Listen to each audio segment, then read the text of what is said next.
everyone, this is Maureen Kamari, founder of Amari Baking Center, author of How to Start Up a Small Baking Business.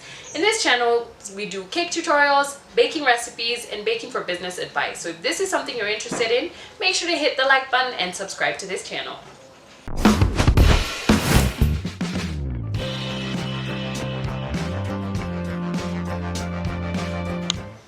So today I'm going to list some of the sugars we actually use for baking, and then I'm going to give some special mentions of some liquid sugar syrups that you can use when you're baking as well. So the first sugar I want to cover is just regular granulated sugar. Now it's called granulated sugar because it's not supposed to be huge chunks of sugar. It's supposed to be, like regular granules. So it's granulated sugar. Now depending on which area you're from, you're gonna find that especially in Kenya or in East Africa, our sugar does tend to be slightly brown. It does have a slight brown color.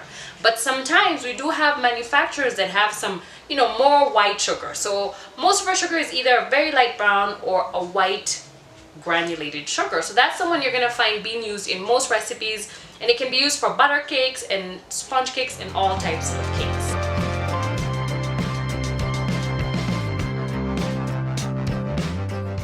The second type of sugar that we use in baking is castor sugar. Now, castor sugar is a finely granulated sugar that's purely white. We like using it a lot, especially when you're doing meringues or sponge cakes or desserts that really need that sugar to dissolve. So in a lot of our recipe books, we tend to put them for the sponge cakes. Now, where you see castor sugar, if you have regular sugar that's white and finely granulated, you can actually use it.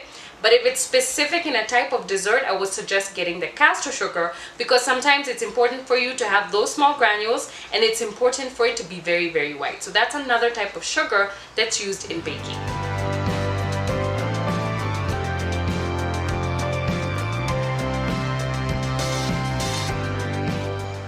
The third type of sugar that's used by bakers is called icing sugar, also known as confectioner's sugar, and sometimes also known as 10-time sugar or powdered sugar. So basically this is like castor sugar that has been ground completely to almost look like powder or to almost look like really, really fine sugar.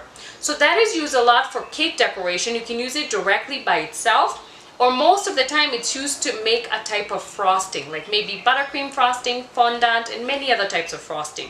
So you do generally want to sift that sugar. It does tend to get clumpy, and it's mainly used for cake decoration. Now there's a few dessert recipes that call for icing sugar. That's when they're looking for a really, really fine sugar. But most of the time it's used for cake decoration, in cake making, and maybe pastries. Now the fourth type of sugar you're gonna see a lot is brown sugar. Now, to be honest, there are different types of brown sugar. There's a light brown sugar, and then there's a dark brown sugar. But in the Kenyan market especially, it's just generally brown sugar. Now, this is sugar that has molasses added to it. So most of the time, it's castor sugar plus molasses. But really, it's actually supposed to be sugar that hasn't been fully refined. That's when you leave the wet stuff in there, which is basically molasses, and you have a sugar that if you hold with your hand, it can actually form a ball. It's a very sort of sticky, wet sugar.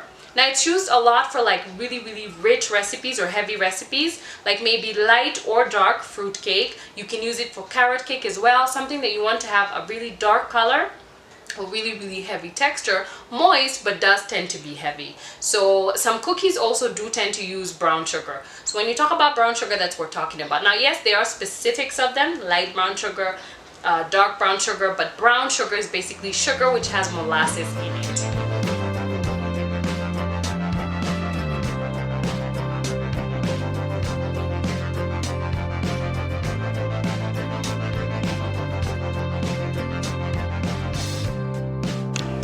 So I do want to mention two other liquid sugars that are sometimes used, and then do a special mention on other types of sugars that are also used in baking that you may have heard of. So for the liquid sugars, you may have heard of molasses, which is this sort of dark, thick liquid that is somehow a byproduct of sugar.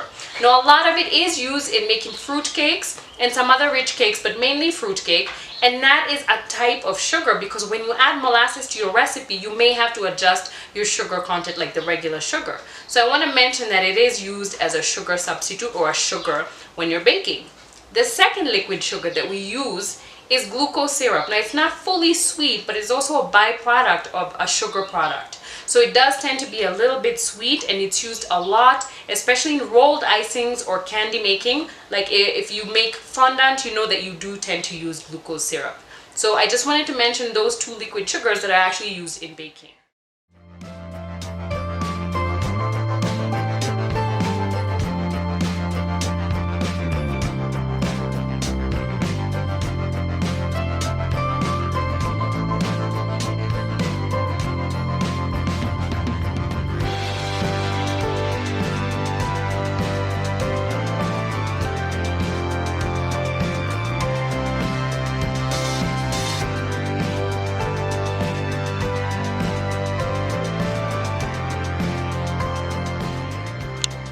Now the other special mention I want to make is on types of sugar that you may have seen written in recipes, or maybe you have seen somewhere else. They're not very popular in the Kenyan market, but they are out there.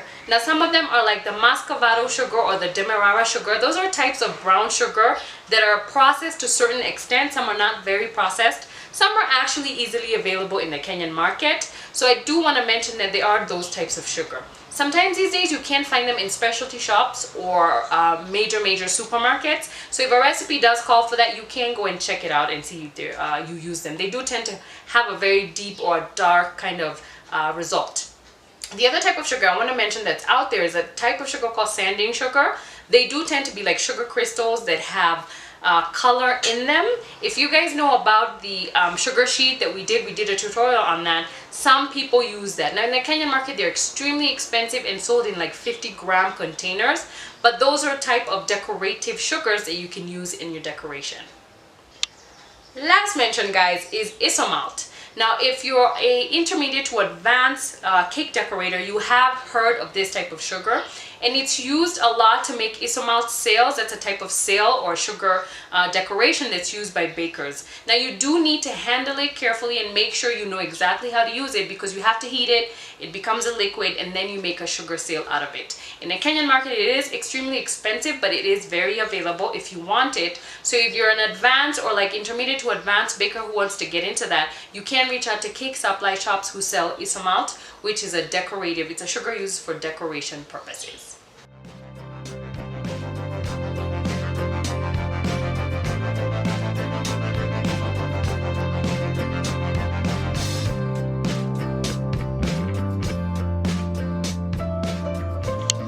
So I hope this video has been really helpful to you for the types of sugars that we use, especially in the Kenya or East African or basically the African market. If you are curious about any other type of sugar that I didn't mention and you're wondering about it, please leave a comment below and we'll answer the best we can.